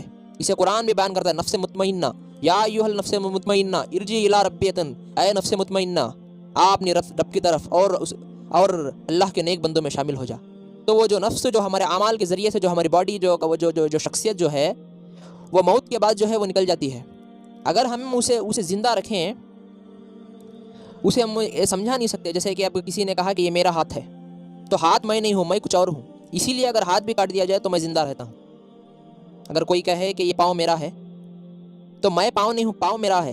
کوئی یہ کہے آنکھ میری ہے تو میں خود آنکھ نہیں ہوں، آنکھ میری ہے۔ تو یہ سیلف جو قرآن جسے نفس کہتا ہے، نفس مطمئنہ، اور اگر ہم اس باڈی اس نفس کو اگر برا کر دیں تو قرآن اسے نفس ہمارا بھی یہ کہتا ہے کہ اپنے اعمال کے نتیجے سے انسان کو دل دماغ سب کچھ دیا تھا اور اختیار بھی دیا تھا کہ اس نے اس طرح اعمال کر دیا کہ اس کے اندر کی شخصیت کو مار دیا۔ تو بس یہ باڈی زندہ ہے، بس جسم زندہ ہے، کھا رہے ہیں پی رہے ہیں، بس جسم زندہ ہے، تو یہ مردے کی زندگی کہتا ہے۔ بس 80 سال یا 90 سال ہوگا کہ جس وقت اس کا جسم ختم ہو جائے گا تو اس کے بعد کی زندگی اس کے واسطے بہت دردناک، یہاں تک کہ مردوں سے بھی بدتر ہوگی۔ تو اسی لیے اس آیت میں سورہ اعراف کی بات میں فرمایا یہ تو جانوروں سے بھی بدتر ہو گئے، جانوروں کو تو مار کے ختم کر دیا جائے گا، یہ تو آگے جا کے جانوروں سے بھی بدتر زندگی گزارنے والے ہیں۔ کیوں؟ کیونکہ دل کو اس طرح غور نہیں کیا، فکر نہیں کیا۔ جس کلام میں 100 سے مرتبہ زیادہ غور کرنے، فکر کرنے کی دعوت دی جائے، اور آج مسلمان اس کلام سے دور ہو جائیں، اور جو اس نفس کو زندہ رکھتا ہے قرآن کی تعلیمات سے، جب وہ زندہ رکھتا ہے تو اگر وہ اس دنیاوی زندگی سے مر بھی جائے تو اسے قرآن مردہ نہیں کہتا۔ جس طرح یہ آیت میں سورہ بقرہ آیت نمبر 2، سورہ بقرہ آیت نمبر 154، اور جو لوگ اللہ کے راستے میں قتل ہوئے ان کو مردہ نہ کہو، دراصل وہ زندہ ہیں مگر تم ان کی زندگی کا احساس نہیں رکھتے۔ سبحان اللہ۔ جو قرآن کو اپنی زندگی میں اتار لیا، قرآن کو اپنے سینے سے اپنی زندگی میں اتار لیا، ان کو قرآن یہ کہہ رہا ہے کہ جو اللہ کے راستے میں جدوجہد کرتے چلے گئے وہ زندہ ہیں، لیکن وہ جو اس قرآن سے دور ہیں تو ان کو اللہ تعالیٰ فرماتا ہے کہ وہ زندہ رہ کر بھی مردہ ہے، اس لیے کہ بس ان کی باڈی مری ہے، جو اصل جو ان کا نفس تھا، جو اصل وہ تھا، وہ ان کی باڈی سے نکل گیا، اور اللہ تعالیٰ نے ان کو کوئی دوسرا شریر دیا، دوسرا جسم دیا، اور اس کے بعد کی دوسری زندگی میں پتہ نہیں وہ یونیورس کیسا ہوگا، اس دوسری زندگی میں وہ آرام سے، اور اس زندگی میں وہاں کی جیسی غذا ہے وہاں آرام سے ہیں، اور یہ بھی زندے ہیں جو ادھر بھی مردے تھے اور ادھر بھی ایسی زندگی گزار رہے ہیں، مردوں سے بدتر زندگی گزار رہے ہیں۔ تو اسی لیے ان کو، تاکہ ہر اس شخص کو خبردار کر دو، یہ قرآن اس لیے نازل ہوا ہے تاکہ ہر اس شخص کو خبردار کر دو جو زندہ ہو، اسے ہر شخص کو خبردار کر دو۔ اگر ہمارے اندر زندگی بخش صلاحیت پیدا کریں گے تو اس قرآن سے ہم جڑ پائیں گے اور یہ قرآن ہم سے بات کرے گا۔ اگر ہم بھی زندہ ہوں تو یہ قرآن جو ہمارے سے بات کرے گا۔ یہ میں اپنی ایکسپیرینس کے بارے میں آپ کو بیان کر رہا ہوں۔ جب بھی میں نے قرآن اٹھایا تو مجھے ہر مسائل کا حل اس میں ملا، کوئی بھی مسائل، کوئی بھی مجھے پریشانی ہو، اس کا جواب مجھے ملتا ہے۔ تو یہ ہے کہ آپ کا جواب آپ کو ملے گا۔ تو اس کے بعد آئیے، اب اس کے بعد آگے بڑھتے ہیں کہ اس کے بعد جب آپ نے دعا کری کہ سورۃ فاتحہ میں، تو اب اس کا جواب یہ قرآن آ گیا۔ اتنا میں نے ایکسپلین کیا، اس سے جتنا آپ غور سے سنیں گے، جتنا آپ اس سے سنیں گے تو اور زیادہ اچھا آپ اس سے کنیکٹ ہو پائیں گے۔ تو اس کے بعد یہ اللہ کا جواب ہے، اور اسی جواب میں آپ کے مسائل کا حل چھپے ہوئے، یہ پورا قرآن آپ کا جواب ہے، بس آپ کو ڈھونڈنا ہوگا۔ جتنا آپ اس کے اللہ کی راہ میں جدوجہد ڈھونڈیں گے، آپ کو اپنا راستہ ملے گا۔ تو اس کے بعد یہ اور تیرا نام ہمیشہ بلند رہے گا۔ اللہ اے اللہ، تیری بڑائی کا میں جتنا بھی تصور کرتا ہوں تو اس سے بھی بڑا اور بلند ہے۔ تو ہر وقت میرے ساتھ ہے اور مجھے دیکھ رہا ہے۔ اللہ اکبر، سبحان ربی العظیم۔ اے اللہ، میں تیرے حکم کے آگے اپنا سر جھکاتا ہوں، تو ہر عیب سے پاک ہے۔ میں تیری پاکی کا اقرار کرتا ہوں کہ تو بڑی ہی عظمت اور شان والا ہے۔ سبحان ربی العظیم۔ اے اللہ، میں تیرے حکم کے آگے اپنا سر جھکاتا ہوں، تو ہر عیب سے پاک ہے۔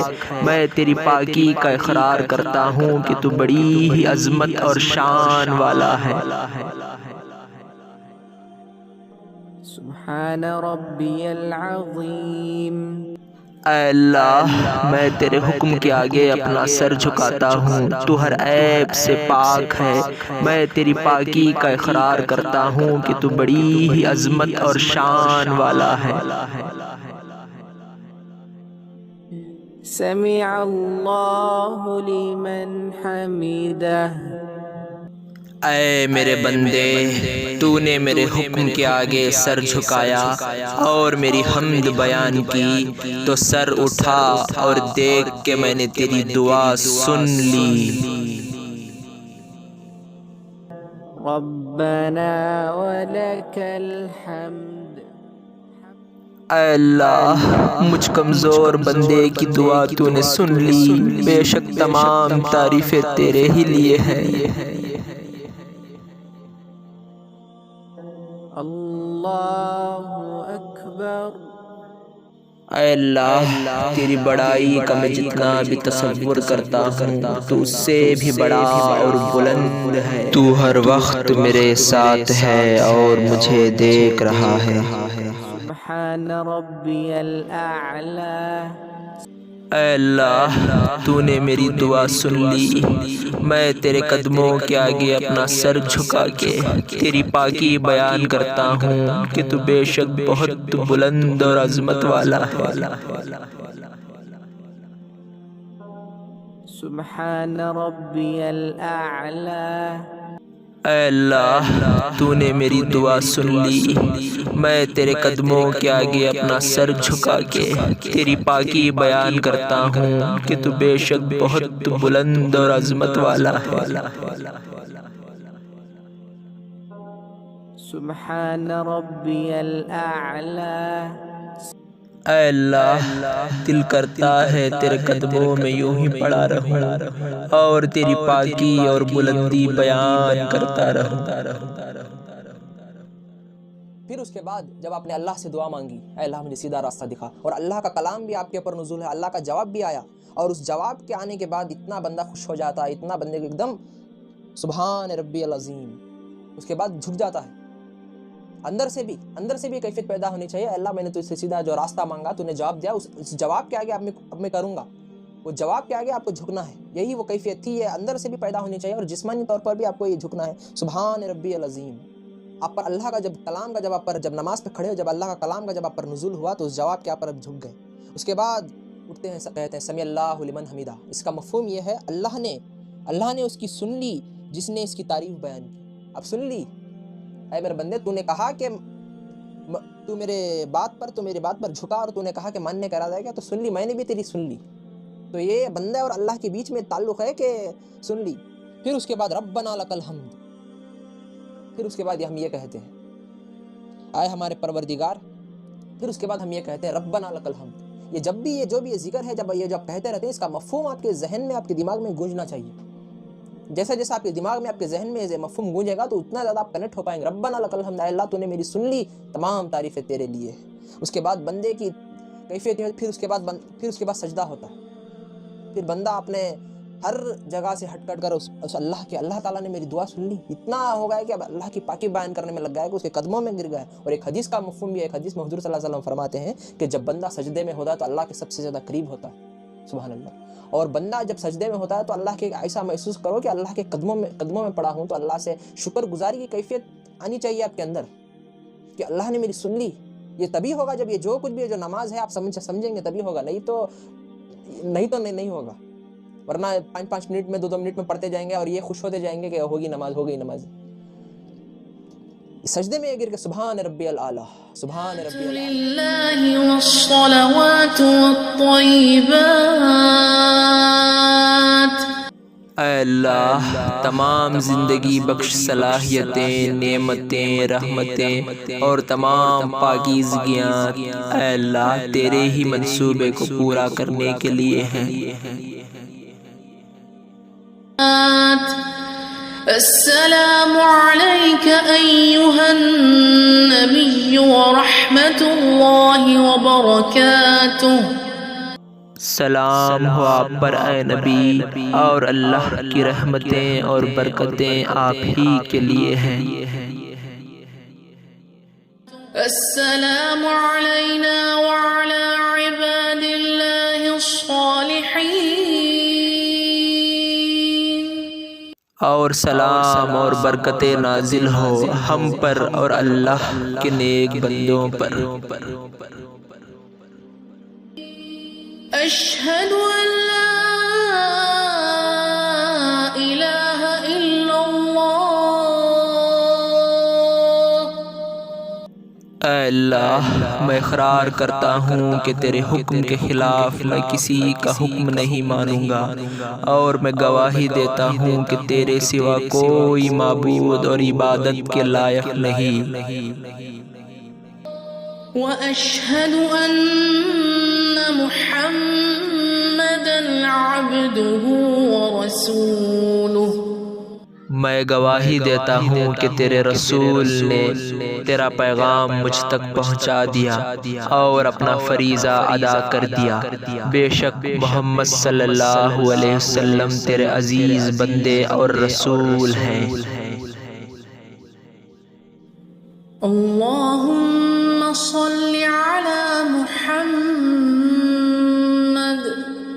وعلی آل محمد. اے اللہ تیرا پیغام پہنچانے میں محمد صلی اللہ علیہ وسلم اور ان کی آل نے بہت درد اٹھائے ہیں. تو ان کی طرف اپنی خاص رحمتیں نازل فرما.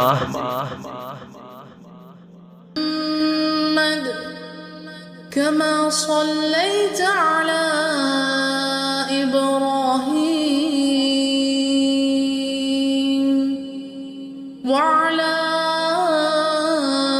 آل إبراهيم. جیسے کہ رحمتیں نازل فرمائی ابراہیم علیہ السلام اور ان کی آل پر.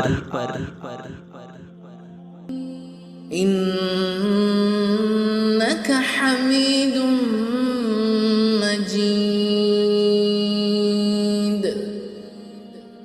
بے شک تمام تعریفیں تیرے لیے ہیں کہ تو بڑی بزرگی والا ہے. اللهم بارك على محمد وعلى آل محمد. اے اللہ تیرا پیغام پہنچانے کے لیے محمد صلی اللہ علیہ وسلم اور ان کی آل نے بہت دکھ اٹھائے ہیں. تو ان پر اپنی خاص برکتیں نازل فرما. كما باركت على إبراهيم وعلى آل إبراهيم. جیسے کہ تو نے برکتیں نازل فرمائی ابراہیم علیہ السلام اور ان کی آل پر.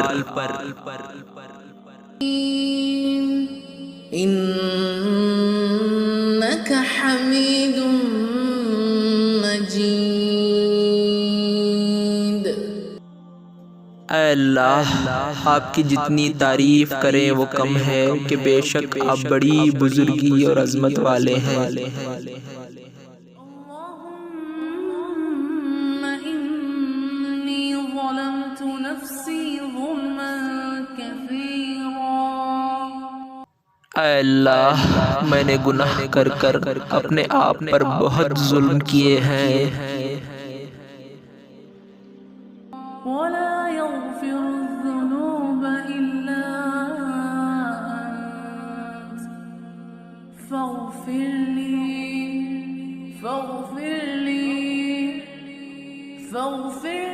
مغفرة من عندك اور سوائے آپ کے کوئی گناہوں کو بخشنے والا نہیں۔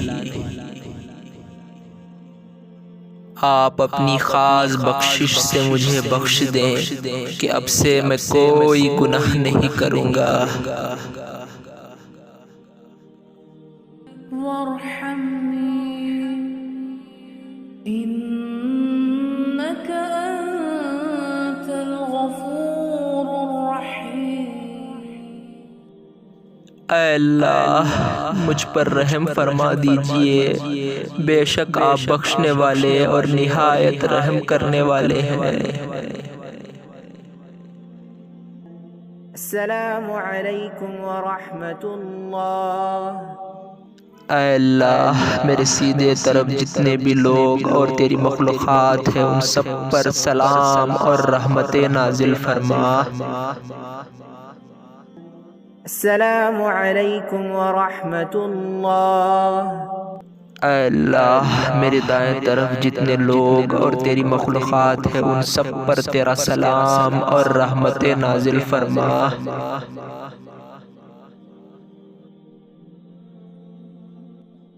پھر اس کے بعد اتحاد پڑھا جاتا ہے، پھر اس کے بعد درود شریف پڑھا جاتا ہے، پھر اس کے بعد دعا ہوتی ہے، پھر اس کے بعد سلام۔ اس کا کیا مفہوم ہے، کیا مطلب ہے، میں نے اور ایک ویڈیو میں جو میں نے جو تیار کیا ہے، جو نماز کے اوپر جو ویڈیو تیار کیا ہے اس میں میں نے ایکسپلین کیا ہے۔ اسے سنیں آپ 5 سے 6 بار، 10 سے 15 بار، جتنی بار سنیں گے اس کا مفہوم آپ کے ذہن میں بیٹھتا جائے گا، اور جب بھی آپ کو پڑھیں گے، جب بھی اگر اسے بھی ایکسپلین کریں گے تو یہ لیکچر بہت بڑا ہو جائے گا انشاءاللہ۔ پھر کبھی موقع ملے گا تو انشاءاللہ اس درود کو ہم ایکسپلین کریں گے۔ تو درود کا مفہوم کیا ہے، کیا ہم درود کا مفہوم اصل میں ہے کیا، درود کا مفہوم کیا، اتحاد کا انشاءاللہ کبھی اور لیں گے، ابھی تو آپ اتنا سمجھیں۔ اور میں نے اس ویڈیو میں پورا درود اور اتحاد کا ترجمہ جو بھی ہے، جو اس کا مفہوم جو ہے، میں نے اس میں بیان کرنے کی میری حد تک جتنا ہو سکا میں نے کوشش کی ہے۔ آپ اسے 15 یا 20 بار جتنے بار ہو سکے سنیں، یہ جو ویڈیو کو جو نماز کے اوپر ہے، جتنے بار آپ سنتے جائیں گے جب آپ نماز پر جب جائیں گے تو وہ اپنے آپ جب وہ پڑھیں گے الحمدللہ رب العالمین تو وہ مفہوم گونجے گا، اللہم صلی علی محمد، تو یہ مفہوم جو بھی ہے وہ گونجنا چاہیے آپ کے اس میں،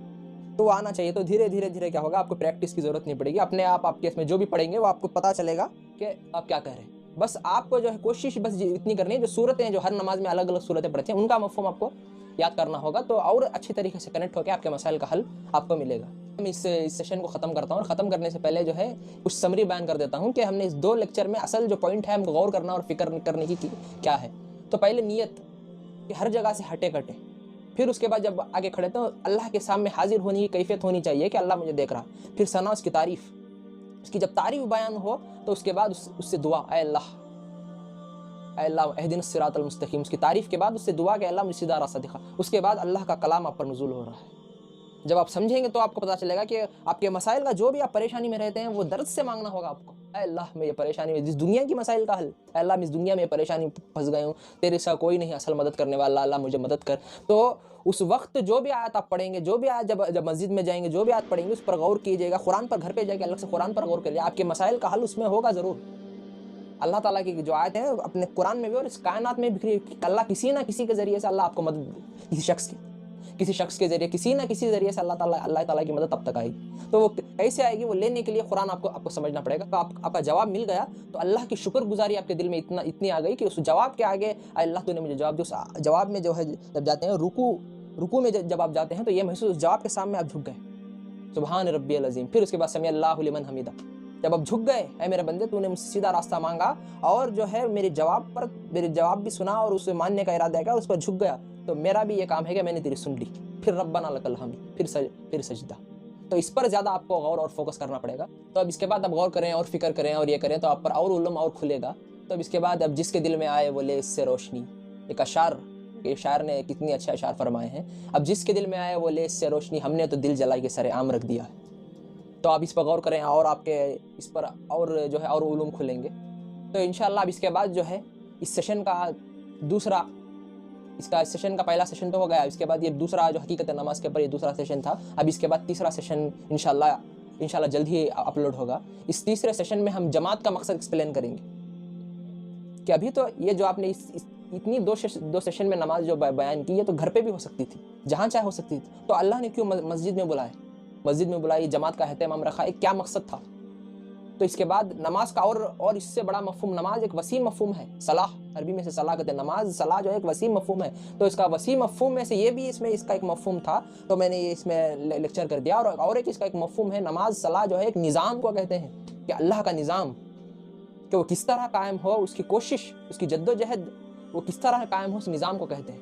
تو انشاءاللہ اس کا تیسرا جو سیشن آ رہا ہے وہ بھی امت میں غائب ہو گئے. جس طرح یہ جتنا میں نے ابھی تک بیان کیا یہ امت میں غائب ہی ہو گئے. بس نماز ایک جا رہے ہیں، ایک 5 منٹ 10 منٹ رہے وہ خوش ہو گئے، نماز ہوگی اور تکالیف درد ہیں ہی، اور وہ بھی اتنے کچھ پڑھتے نہیں، اور مساجد بنتی جا رہی ہیں. تو یہ بھی اس کا ایک مفہوم ہے.